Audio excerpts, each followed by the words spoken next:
অনেক আগে বনের ভেতর একটা বড় গাছের গোড়ায় পিপিলিকাদের এক বিশাল বাসা ছিল। সেই বাসায় অনেক ছোট বড় পিপিলিকা থাকত।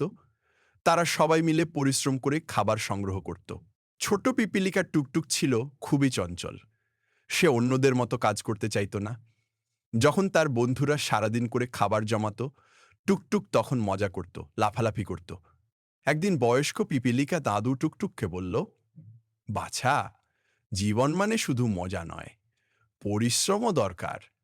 যদি আমরা খাবার না জমাই, বর্ষাকালে কি খাবো? টুকটুক হেসে বলল, ওহো, এখন তো অনেক খাবার আছে, পরে যা হবে তখন দেখা যাবে। কিছুদিন পর আকাশ কালো হয়ে গেল, ঝড়ো বৃষ্টি শুরু হলো। পিপিলিকারা সবাই তাদের বাসার ভেতরে আশ্রয় নিল।